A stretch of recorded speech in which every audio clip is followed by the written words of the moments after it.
Maaf ya, kita bawa ke dalam kehidupan sehari-hari.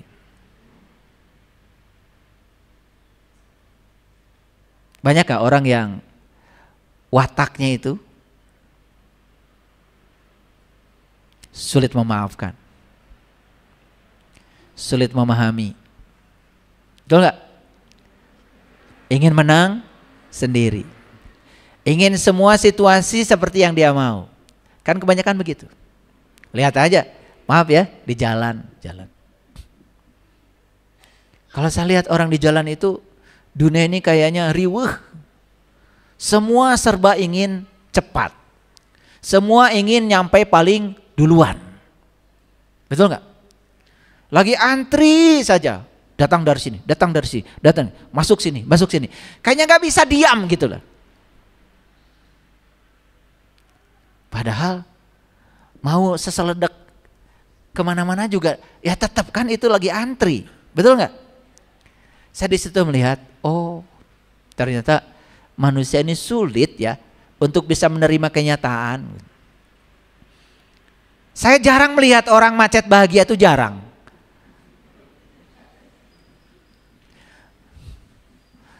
Dan bagi saya ya, kalau orang itu macet, riang, jalan, riang gitu, dapat yang diinginkan, riang, dapat yang tidak diinginkan, riang, itu bagi saya Lukman. Jadi saya berharap ya Lukman itu ada di jalan. Betul nggak? Kayaknya kalau Lukman ini sudah, watak Lukman ini dibawa ke jalan ya, kayaknya nggak perlu repot-repot itu Pak Polisi lalu lintas itu. Betul nggak? Kan sebetulnya damai aja. Saya mohon maaf ya, saya berkali-kali pergi ke negara yang menurut saya beradab gitu. Saya mau sama istri saya kelihatan mau nyebrang aja dari jauh, itu dia buka kaca dan begini, tangannya gini, nyuruh saya untuk lewat. Memberi kesempatan pada orang lain untuk jalan gitu, itu dari kejauhan. Aduh, tersanjung saya.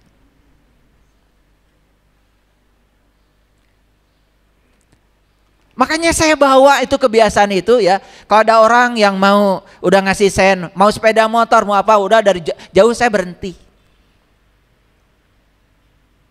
Dan kayaknya orang itu bahagia, tersanjung gitu.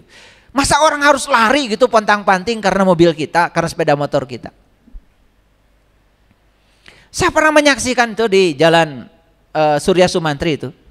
Jadi mobil saya sudah berhenti nih, karena ada yang lewat, ngabring gitu ya.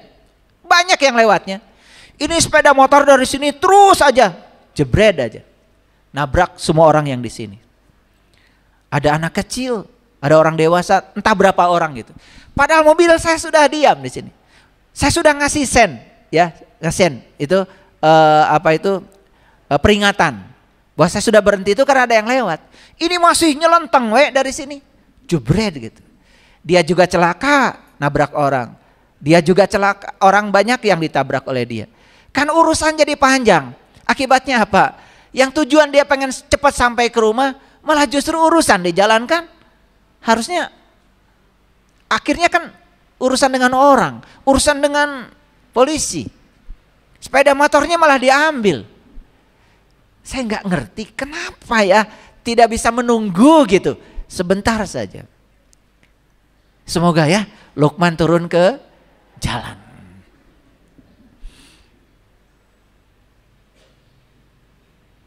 Makanya jangan menunggu hidup itu, karena menunggu itu pikiran kita pergi ke masa depan. Nikmati semua momen apa adanya. Itulah pentingnya belajar kesadaran, hadir di sini saat ini sekarang, supaya tidak ada waktu buat menunggu. Saya kalau naik pesawat kemudian harus delay. Makanya saya dari rumah tuh sudah banyak persiapan. Saya bawa buku yang sangat menyenangkan ketika dibaca. Malah saya dapat keuntungan banyak. Kenapa? Begitu pesawat delay, saya tidak ada masalah. Itu yang terbaik. Karena semesta sedang memilihkan penerbangan buat saya yang terbaik. Karena delay itu ada alasannya. Daripada pesawat diterbangkan lagi rusak, daripada pesawat diterbangkan udara lagi tidak bersahabat, kan mendingan ikutan peraturan. Siapa tahu dari BMKG ada informasi, ya kecepatan angin di sini tidak memungkinkan pesawat terbang. Kalau diterbangkan sekarang berbahaya, tunggulah 1 jam 2 jam, kan baca buku, belajar, mengisi diri, kan enak. Jadi tidak ada yang perlu ditunggu sebetulnya. Makanya jangan menunggu sesuatu untuk bahagia. Bahagia saja setiap saat. Maka kita tidak perlu menunggu. Ya. Ini dari tadi saya bicara, ini ngerti nggak? Jadi sebetulnya Luqman itu siapa dari sisi energi? Jadi Luqman itu mereka yang energinya sudah memiliki frekuensi dan vibrasi yang tinggi. Nih, kalau Luqman itu dipinjemin uang, kemudian yang pinjamnya itu nggak bisa bayar, paling Luqman bicaranya begini, gak apa-apa, gak usah dipikirkan. Saya doakan ya, semoga berkelimpahan.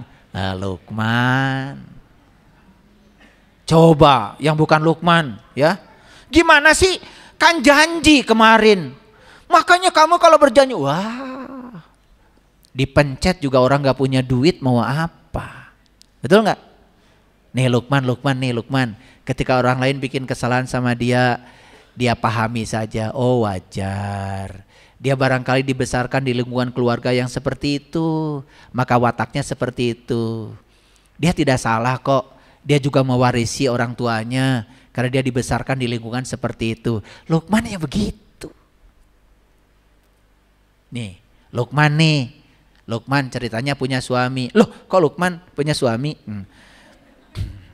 Kan saya bicara Luqman itu semuanya. Karena kita kalau Luqman pasti laki-laki, Luqman itu semuanya. Ya, begitu suaminya memperlakukan dia seperti itu, dia pahami. Sebentar. Ini suami saya itu kayaknya begini. Karena dibesarkan di lingkungan keluarga yang semacam itu. Dia tidak salah sepenuhnya. Karena dia juga mewarisi watak-watak orang tuanya. Dia pelit ya mungkin karena orang tuanya mengajarkan seperti itu. Ya udahlah, saya terima aja suami saya apa adanya. Saya akan pancarkan cinta kasih saya pada dia. Semoga suatu saat dia berubah. Dia tidak mengubah suaminya, dia ubah dirinya. Luqman. Gitu enggak? Gitu enggak? Baru mau. Ya Allah, pada kemana aja. Ini surat Luqman dibaca terus ya. Setiap anak lahir baca surat Luqman. Betul nggak? Syukuran anak, Luqman. Anak ulang tahun, Luqman. Tapi nggak pernah dikaji. Itu masalah Luqman. Betul nggak? Kebanyakan baca. Para hadirin, perhatikan saya. Bagaimana cara alam semesta bekerja? Kalau tadi kan baru bagaimana cara alam semesta melihat diri kita. Jadi ternyata semesta melihat diri kita itu berdasarkan frekuensi, vibrasi, dan energi yang dibentuk oleh kita.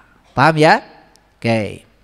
Jadi sekarang kita ini setuju ya? Ingin membentuk energi yang bervibrasi tinggi, berfrekuensi tinggi, setuju ya? Oke, Bapak Ibu, lihat saya semua.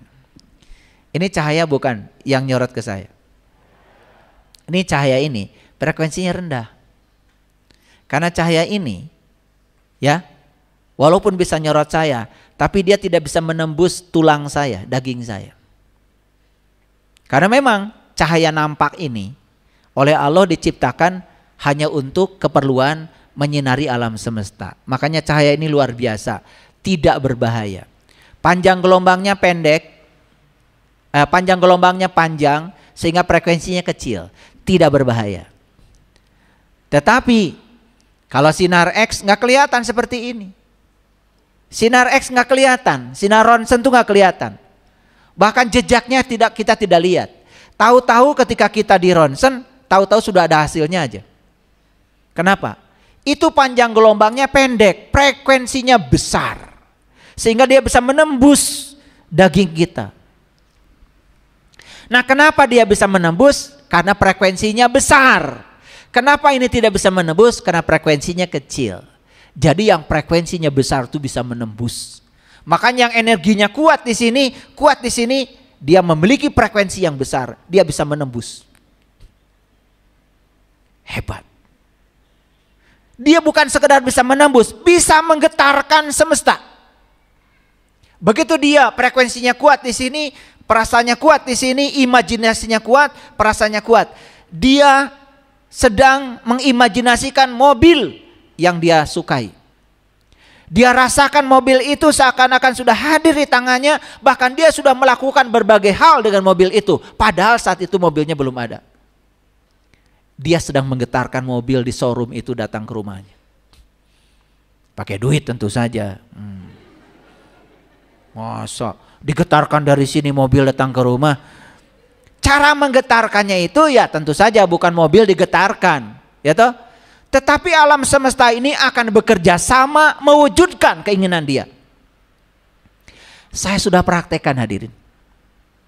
Saya bikin masjid ini dulu. Cuman punya uang 10 juta. Ini tanahnya 2000 meter. Bikin masjid sebesar ini. Ini fondasi masjid ini, itu 300 juta itu habis hanya buat beli batu. Karena ini rawa. 6 meter ini fondasinya, masjid ini. Dan saya tidak berhenti berimajinasi dan merasakan. Dan masjid ini persis seperti yang saya imajinasikan, persis seperti yang saya rasakan. Dan saya tidak punya utang untuk bikin masjid ini.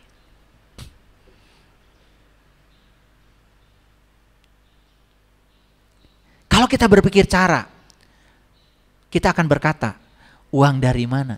Itulah pikiran, sempit lagi. Tapi kalau kita selalu menyertakan kesadaran, kesadaran mengatakan Allah bersama saya, Allah maha kuat, Allah maha gagah, Allah maha kaya, Allah maha berkehendak. Saya bangun saja energi saya yang positif, saya bangun energi saya yang kuat. Hadirin, hanya dalam waktu 1 tahun masjid ini jadi. Nih saya kasih tahu. Coba praktek. Praktek tuh jangan kecil-kecil, yang gede-gede. Praktek. Agama tuh praktek. Agama tuh praktek. Ya, agama tuh praktek. Makanya begitu dalam hadis qudsi Allah mengatakan, aku bergantung sangkaan hambaku. Saya cuma baca itu saja. Kemudian saya cari referensi yang lain. Bagaimana cara mengaplikasikan itu? Saya cari itu. Saya belajar ke banyak ahli di seluruh dunia. Saya beli buku yang berhubungan dengan itu. Dan memang perlu investasi. Oke. Bagaimana cara kerja semesta? Kalau kita sekarang sudah membentuk energi kita. Begitu kita membuat keputusan, alam semesta berkonspirasi untuk mewujudkannya. Hadirin, tangan kita itu cuma 2, terbatas. Tapi tangan semesta banyak. Orang di semesta ini banyak. Dan untuk mewujudkan keinginan saya bikin masjid ini, berapa banyak orang yang terlibat? Wah, kalau dihitung tidak akan terhitung. Tapi mereka digerakkan oleh semesta. Digerakkan oleh semesta. Tiba-tiba di situ ada toko, di sini ada toko bangunan. Saya dipertemukan dengan pemilik toko itu dan dia mengatakan pada saya, Pak, kalau Bapak perlu material, ambil aja di toko saya. Siapa yang menggerakkan? Kenalnya enggak. Bahkan keyakinan dia dengan keyakinan saya juga beda. Sampai saya bilang, ya, kok bisa percaya sama saya? Dan dia mengatakan, saya percaya sama Bapak. Coba bagaimana tuh? Baru ketemu dan saya tahu sedang bikin masjid. Kemudian yang punya toko bilang sama saya, kalau perlu material ngambil saja. Ya sudah, saya bilang sama pegawai saya, pokoknya perlu material ambil saja. Akhirnya pegawai saya nyangkanya itu toko saya.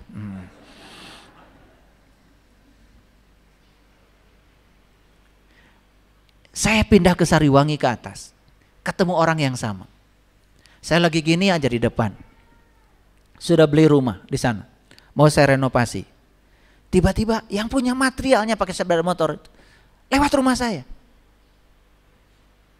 Itu nggak kenal, ngobrol sebentar langsung bilang, "Bapak kalau perlu material di toko saya." Aduh, ini dapat yang sama lagi. Iya. Ini saya ngebangun nggak berhenti-berhenti sampai sekarang di atas itu. Bertahun-tahun sampai sekarang nggak berhenti ngebangun. Karena kalau berhenti saya kasihan sama pegawai. Kan mereka jadi libur. Maka saya ngebangun bukan niat membangun, niat ngasih pekerjaan sama pegawai-pegawai supaya nggak libur. Niatnya itu aja. Karena niatnya itu bukan ngebangun, bukan keserakahan, ngebangun terus. Nggak berhenti-berhenti. Itu pegawai saya tuh ngambil cat, ngambil kabel. Pokoknya kayak tokonya sendiri. Saya kan nggak pernah ada di rumah. Kayak gini keluyuran terus. Paling tahu-tahu Sabtu aja. Ya tahu Sabtu aja. Itu bon sudah segini tiap Sabtu. Tapi karena saya berpikir saya juga bisa, semuanya mungkin, ada aja rezeki. Hadirin, menakjubkanlah hidup itu. Ternyata saya semakin percaya bahwa sebetulnya semesta ini melihat diri kita tergantung energi, frekuensi, dan vibrasi yang kita pancarkan. Mau sehat? Mau sehat? Ya, berpikir sehat aja. Tetapi tidak begitu. Tadi olahraga nggak pagi-pagi? Katanya sayang pada diri sendiri. Minggu yang lalu saya tanya. Pagi-pagi itu bangun olahraga, makan sehat. Aduh. Sudah sarapan belum? Udah. Apa sarapannya?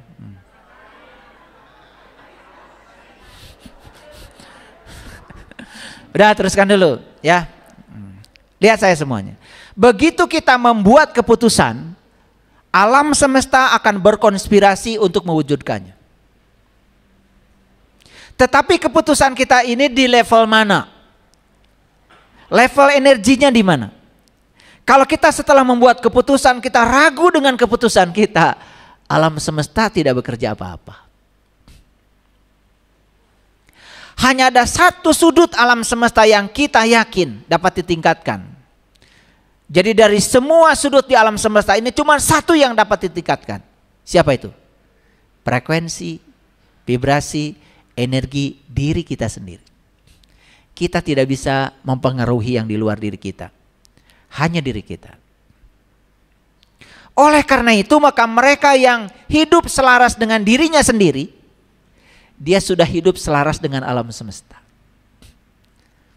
Jadi untuk bisa selaras dengan alam semesta itu ternyata kita harus selaras dulu dengan diri kita sendiri. Diri yang mana? Itulah pentingnya kita kenal siapa diri kita yang sesungguhnya. Saya cuma khawatir selama ini kita selaras dengan diri palsu kita.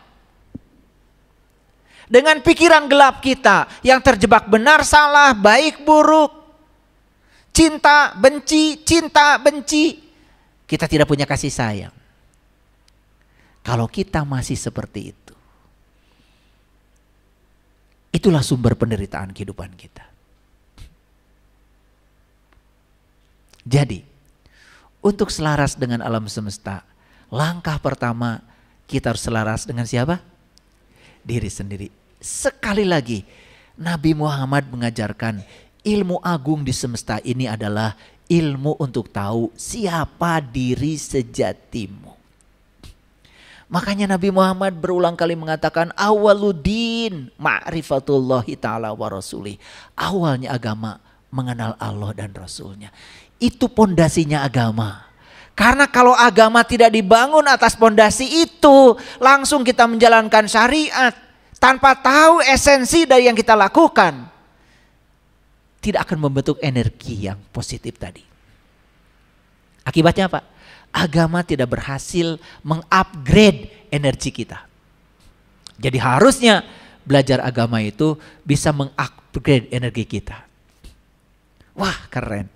Saya berani menjamin semua agama itu ternyata isinya adalah mengupgrade kesadaran. Yang wujudnya adalah energi kita menjadi terupgrade. Wah, keren. Jadi sebetulnya tujuan hidup kita adalah untuk membuat detak jantung kita sesuai dengan detak jantung semesta. Dan untuk mencocokkan sifat kita dengan sifat alam. Itulah tujuan hidup. Ulang ya. Tujuan hidup kita yang sesungguhnya adalah membuat apa? Detak jantung kita sesuai dengan detak jantung semesta. Dan tujuan hidup kita adalah mencocokkan sifat kita agar sama dengan sifat alam. Perlu saya beri contoh? Lihat alam. Lihat matahari aja. Alam bukan? Alam. Bersinar gak? Bersinar. Tepat waktu gak? Tepat waktu. Pernah kesiangan gak matahari? Enggak. Bersinarnya satu arah, dua arah? Satu arah. Matahari butuh sinarnya enggak? Tidak. Sifat alam. Alam telah mengajarkan begitu. Matahari selalu hadir saat semesta perlu energinya. Dan matahari bersinar satu arah. Matahari tidak memakan sinarnya sendiri. Matahari menyinari semua yang mau disinari. Matahari tidak pernah memaksa orang yang di kamar supaya kena sinarnya.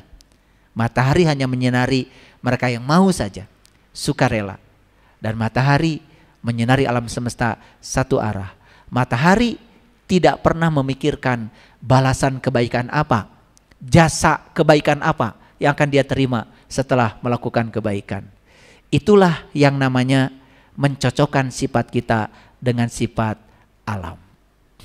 Ada yang pernah nanam pohon? Pohon apa? Mangga misalnya? Segede gimana waktu ditanam? Segini? Besok langsung berbuah? Besok langsung besar? Tidak. Setelah ditanam, tumbuh, tumbuh, tumbuh, tumbuh, tumbuh, tumbuh. Pada ruang dan waktunya dia berbunga, dia berbuah, ngasih buah. Bukankah kita harus mencocokkan sifat kita dengan sifat alam? Oh, ternyata alam itu tidak tergesa-gesa ya. Tumbuh secara alami. Tidak pengen cepat besar, tidak cuman pengen cepat berbuah. Tetapi akhirnya nyampe juga besar dan berbuah. Bisa belajar dari sifat alam? Atau baru sekarang sadar? Coba.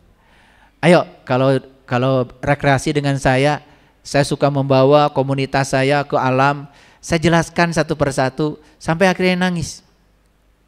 Oh iya ya, kenapa saya baru sadar? Coba lihat tuh, daun yang kering, gak usah diratapi. Karena setiap ada daun yang kering jatuh, daun yang kering itu pasti akan menjadi pupuk.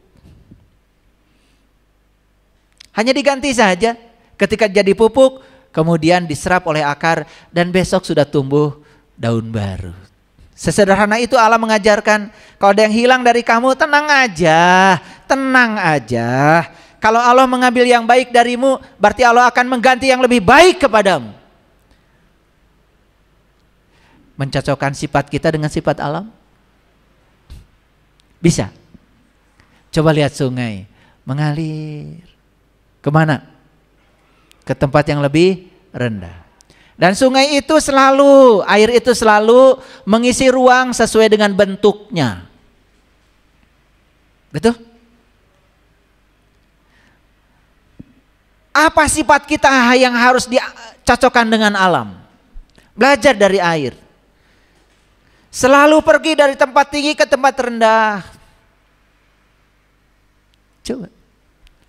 Belajar untuk rendah hati. Belajar tidak sombong kalau banyak ilmu. Belajar untuk tidak merasa kaya ketika berada. Belajar untuk menjadi yang bukan siapa-siapa seperti air. Air selalu mengisi wadah sesuai dengan bentuknya. Belajar, beradaptasi pada setiap perubahan. Wah, banyak ya yang bisa kita pelajari dari semesta. Banyak?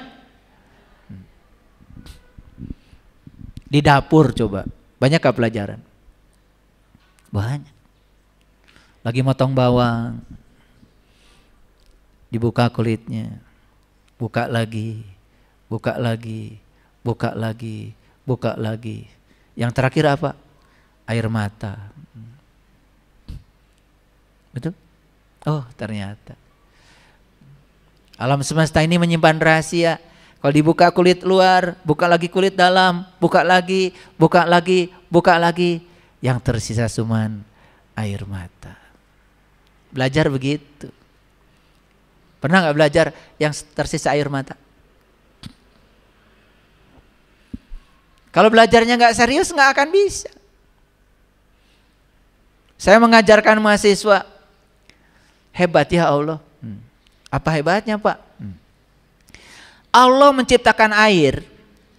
Itu molekul air itu pusat muatan negatif dan positifnya itu tidak di satu tempat. Dia itu sudah mengalami polarisasi secara alami. Sedangkan molekul-molekul yang lain di alam semesta ini baru terpolarisasi kalau dia mendapatkan medan listrik dan medan magnet. Air diciptakan Allah sudah terpolarisasi dan satu-satunya molekul yang sudah terpolarisasi secara alami hanya air. Apa kelebihannya Pak? Coba. Begitu molekul air ketemu molekul air, karena dia sudah ada pengutuban muatan di dalamnya, maka dia tidak pernah diam. Dia bergerak terus, bergerak terus, bergerak terus. Makanya kalau saya pakai mikroskop, lihat molekul air, gerakannya itu sangat-sangat lincah, maka dia menjadi pelarut yang sangat bagus. Air mata keluar menetes, luar biasa ya Allah. Kalau saya melihat air seperti ini, biasa aja. Tapi kalau saya menggunakan mikroskop, saya larutkan garam. Bagaimana cara air itu melarutkan garam, melarutkan kopi, melarutkan yang lain. Bayangkan kalau air tidak punya kemampuan melarutkan, bagaimana dia bisa, makanan kita bisa merata rasanya ke seluruh air. Subhanallah. Begitu dipanaskan, molekul air tambah lincah lagi, tambah lincah lagi, tambah lincah lagi. Di antara molekul itu ada ruang kosong, mengizinkan apa yang dilarutkan menempati ruang kosong itu. Sehingga kita bisa mencicipi sayur dengan nyaman, mencicipi sop dengan enak. Aduh, air mata. Jadi di dapur aja bisa air mata terus kalau kita ngerti dan berkesadaran. Begitu nggak kalau masak? Saya yakin enggak lah ya. Kejauhan. Ya itu ya. Kadang-kadang baca bismillah aja lupa ya. Atas nama Allah yang Maha Pengasih, Maha Penyayang, ini mau masak ya. Begitu ada sesuatu yang tidak diinginkan, langsung marah-marah, langsung kesel. Betul nggak? Iya, udah bohong lagi. Hadirin, tugas kita apa? Sekali lagi, meningkatkan energi, meningkatkan frekuensi, meningkatkan vibrasi.